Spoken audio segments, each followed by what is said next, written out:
bilbila ismaartii ta'e kanneen akka kanaa kana qabatanii garuu haalli isin bilbila keessan fayyadamtan tuttuquutiin akkuma bilbila xixiqqoo jechuudha tuttuquutiin kan fayyadamtan yoo ta'e sirriin jirtanii jechuudha.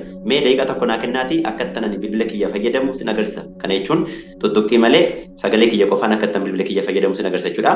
Sanaan booda waa'eensaa maal akka ta'e sinitti hima jechuudha. Hey Google, can you open a camera?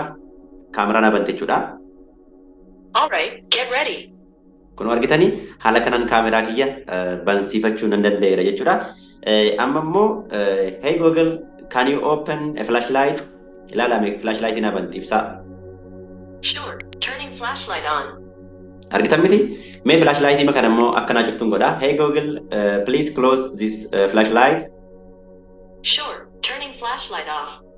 Argitanii maal kana qofaa mee Google irraatii sirba afaan Oromoo tokko natti jedheen gaafadhaan hime.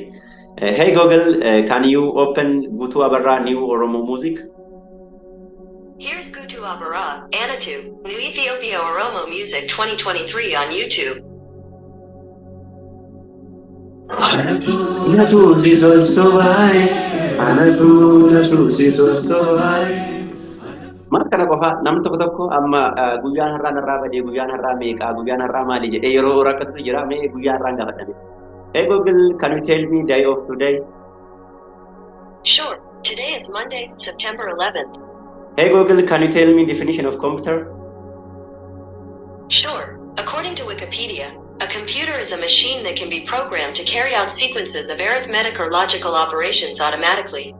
Modern digital electronic computers can perform generic sets of operations known as programs. These programs enable computers to perform a wide range of tasks. Argitan miti otoo bilbila kiyya hin tuttuqiin ibsaa banadheeraa, kaameraa banadheeraa, yuutuub irraatii sirba baneeraa, akkasumas bilbila kiyya irraallee banuu nan danda'a. Kana qofa miti miiseejii dubbisuu nan danda'a, miiseejii erguu nan danda'a, bilbila bilbiluu nan danda'a. Waan ani hin goone hin jiru jechuudha bilbila ismaartifoonii kana fayyadamee otoo harka kiyyaan hin tuttuqin jechuudha. Kanaaf kun maali yoo jettanii virtual assistant jedhama yookiin immoo gargaaraa virtuaalii yookiin immoo gargaaraa dijitaalaa jennee waamuu ni dandeenya jechuudha. Akkuma beekamu bara kana virtual assistant baay'eetu jira jechuudha. Fakkeenyaaf dhaabbanni Google virtual assistant kan Google Assistant jedhamu qaba. Dhaabbanni Microsoft virtual assistant kan Cortana jedhamu qaba. Dhaabbanni Apple virtual assistant kan Siri jedhamu qaba. Akkasumas dhaabbanni Amazon virtual assistant kan Alexa jedhamu qaba jechuudha. Har'a warra ammaa kana keessaa kan ani isinitti himuuf dhufe yookiin immoo kan amma fayyadamee bilbila kiyya fayyadame kuni Google Assistant jedhamte jechuudha yookiin immoo gargaartuu kan Google jedhamtee waamamti jechuudha. Kanaaf har'a Google Assistant kanarraatii dubbanna jechuudha. Akkuma nama isinitti agarsiise Google Assistant kuni sagalee kiyya understand gochuutiin yookiin immoo dubbii kiyya understand gochuutiin bilbila smart kiyya kana akkam fayyadamu na taasisteetti jechuudha. Kanaafuu akkuma maqaan isaa ibsu virtual assistant kuni nama gargaaruuf kan uumamedha jechuudha yookiin immoo interakshinii keenya koompitara waliin qabnu yookiin immoo interakshinii nama moobaayilii waliin qabnu maal gochuuf jechuudha salphisuuf jechuudha. Haala salphaan namni akka bilbila isaa fayyadamuuf yookiin immoo laaptooppii isaa fayyadamuuf warra hojjetaman jechuudha. Google Assistant kuni yookiin virtual assistant amma isinitti hime kuni bilbiloota Android irratti hojjeta jechuudha. Yoo bilbilli keessan Apple ta'e immoo kan isin fayyadamtan yookiin immoo kan sappoortii godhu Siriidha jechuudha. Ani garuu bilbila Android qabadhee jira waan ta'eef bilbila Android kanarratti kan hojjetu Google Assistanttu jira jechuudha yookiin immoo gargaaraan Assistant maqaan isaa Google Assistant jedhamu ni jira jechuudha. Google Assistant kana fayyadamuuf kunoo akkuma beekamu bilbiloonni smartii ta'an yeroo baay'ee aayikanii kana sadanni qabu jala kana kan jirtu kana jechuudha.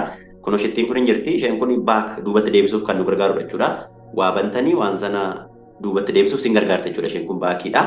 Isheen gidduu kun immoo sarkiliin kun hin jirti sarkiliittiin kun immoo home button jedhamte beekamti yookiin immoo waa bantanii fakkeenyaaf kanaatiin gara hoomiitti deebi'uun hin danda'ama jechuudha. Isheen asii rectangiliin kun immoo yookiin immoo rogarfeen kun immoo maal gooti appilikeeshinii adda addaa nuti banne kana easily shift akka goonuuf kan nu gargaarudha jechuudha. Kanaaf Google Assistant kana nama sin agarsiise kana fayyadamuu fi kunoo home button kana yookiin immoo sarkiliitti kana qabdanii teessu jechuudha. Sa'aatii dheeraa qabdanii teessu haga miseejiin tokko isin dhufu jechuudha. Kunooti hi how can I help you jedha. Fakkeenyaaf akka inni SMS naa dubbisu toon barbaade hi Google please open SMS yookiin immoo read SMS jechuun nan danda'a jechuudha. You've got a new text from Ethio Telephone. Wide Dambunikan Bra Adis Ahmad and Diholwo Kalb Manyalan, Adis Jimaro, Adis Tasfa, Adis Ita, Malcolm Adis Ahmad, Ethio Telecom. Argitanii If you miseejii want to hear that one again. argitanii miseejii itti selkoominaa erge kan bara haaraa baga geessa jedhu Amaariffaatiin ergame kan akka ittiin dubbiste jechuudha. Afaan Amaariffaa kan understanding gootu waan ta'eef haala ammaa kana jechitee dubbisti jechuudha. Kan isheen easily understand gootu yookiin immoo kan dubbachuu dandeessu virtual assistant kun afaan Ingiliffaatiin natural language keessaa jechuudha. Kanaaf waan barbaadan ajajuu dandeessu jechuudha. Google Assistant kana fayyadamuuf gabaabumatti kunuunshitti kana sarkiltii kana qabdanii teessu jechuudha. Karaa biraa immoo otoo sarkiltii kana hin qabiin maal gochuu dandeessu jechuudha. Google Assistant kana fayyadamuun hin danda'ama jechuudha. Inni tokkoffaan kun sarkiltii kana qabdanii teessu sanaan booda waan barbaadan itti dubbachuutiin waan barbaadan ajajachuu dandeessu jechuudha. Inni lammaffaan immoo miseejii hi Google jechuu qofaatiin maal gochuu dandeessu jechuudha. Bansiifachuu dandeessu Google Assistant kana jechuudha. Hey Google jettu sanaan booda isinii banaa jechuudha. Fakkeenyaaf kunooti Hey Google kunoo baneera jechuudha. Hey Google gaafan jedhu naaf baneera jechuudha. Sanaan booda waan barbaadan miseejii keessan Hey Google itti fuftanii waan barbaadan dubbattu jechuudha. Mee irra deebi'een banee sin agarsiisa. Hey Google, can you tell me a joke? Why does a duck have tail feathers? To cover its butt quack.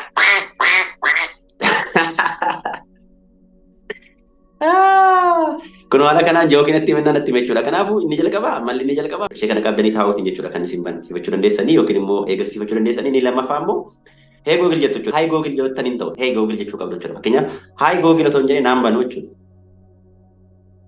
Hi Google hin dhaga'u. Hi otoo hin taane Hey Google jettaniiti itti dubbattu jechuudha. Hey Google kun haala kanaan maal gochuu dandeessu jechuudha. Google Assistant kana fayyadamuu dandeessu jechuudha. Garuu Hey Google jettanii Google Assistant kan active gootanii fayyadamuu fi seetingii isin sirreessuu qabdantu jira jechuudha. Kanaaf seetingii sana akkamittiin akka banattan sin agarsiisa jechuudha. Na hordofan affeerraa kiyya haga dhumaatti namoonni YouTube channelii kanaaf haaraa taatan immoo YouTube channelii kana akka subscribe gootan jechuun barbaada. Ani lammiidha, lammii shawutuu birraati jechuudha. Steppiin inni jalqabaa maal gootu bilbila keessan irra dhuftaniiti appilikeeshinii Google bantu jechuudha. Google kan jedhu jira. Kunooti Google kan jettu jirti appilikeeshinii Google jettu banattu jechuudha. Google kan jettu bantu sanaan booda Google kan jedhu bantanii asirraan irra keessaan maaltu jira bakka suuraa keessanii yookiin immoo profaayilii Gmail keessanitti buutu jechuudha. Isatti cuqaastu sanatti gaafa cuqaastan gara gadii setting kan jedhu jira. Settingitti buutu erga settingitti buutanii settingii jalaati Google Assistant kan jettu jirti. Google Assistant'itti buutu sanaan booda gasatti buutanii Hey Google and voice match kan jedhu jira. Sanaan booda Hey Google and voice match sanatti buutu. Hey Google and voice match jalatti settingiin tokko cufamee jira jechuudha. Isa banuu qabna jechuudha. Access your assistant anytime you say Hey Google when your screen is on jedha. Ishee kana bantu jechuudha. Ishee kana gaafa bantan just a second jedha. Sana booda maal godha gaaffii sin gaafata jechuudha. Asiitii more kan jedhu irratti gaafa buutan I agree kan jedhu jira. I agree itti buutu. Sanaan booda mallee activate voice match to use Hey Google jedha. I agree jettu. Just a second jedha.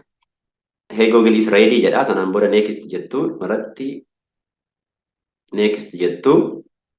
Next gaafa jettanii improve Google activation technologies jedha. Mallee next jettu. Improve your Google activation maal jedha. Mallee rakkistanii next jettu jechuudha. Sanaan booda kunoo akkuma argitan maal ta'e jechuudha isinii banameera jechuudha Google Assistant kun jechuudha. Kanaan booda maal gochuun danda'ama jechuudha. Kun banaa waan ta'eef Hey Google jettanii waan barbaadan bansiifattanii yookiin immoo appilikeeshinii barbaadan bansiifachuu ni dandeessu jechuudha. Virtual Assistant Google Assistant jedhamu kana fayyadamuuf maaltu barbaachisa yoo jettanii Google Assistant kana fayyadamuuf bilbila keessan irra neetworkiin jiraachuu qaba. Neetworkii gaafa isiniin jedhu immoo cellular data yookiin immoo Wi-Fi connect ta'uu qaba bilbila keessa waliin jechuudha. Fakkeenyaaf kunoo amma Wi-Fi nan qaba bilbila kiyya irraa jechuudha. Wi-Fi connect godheera yoo Wi-Fi hin qabaanne immoo data connect gochuun qaba jechuudha. Yoo sanan goone hin hojjetu jechuudha. Mee fakkeenyaaf Wi-Fi kana cufeen dataan kiyya illee cufaadha. Sanaan booda akka ammaa kana otoo hin qabee taa'ee hin hojjetu jechuudha. Fakkeenyaaf mee qabeen taa'ame ishee kana. Since mobile data is turned off, you'll have to turn on Wi-Fi and connect to a network first. Kun maal jechaa jirti Wi-Fi yookiin cellular daataan banaa ta'uu qaba. Cellular data yookiin Wi-Fi kee cufaa waan ta'eef bilbilli kee sanatti connect hin taane waan ta'eef hin hojjetu jechaa jirti jechuudha. Kanaafuu dirqama virtual assistant kana fayyadamuuf bilbilli keessan neetworkii seelular daatas ta'uu danda'a yookiin immoo waayifaas ta'uu danda'a konneektir ta'uu qaba jechuudha. Kanaaf haalumaan ammas hin agarsiise kanaan bilbila keessan salphaatti fayyadamuu hin danda'ama virtual assistant kana yookiin immoo Google Assistant kana fayyadamtanii jechuudha. Dhumarratti virtual assistant kana fayyadamtanii YouTube channel kiyya bantanii akkasiin subscribe naa gootan nan barbaada jechuudha.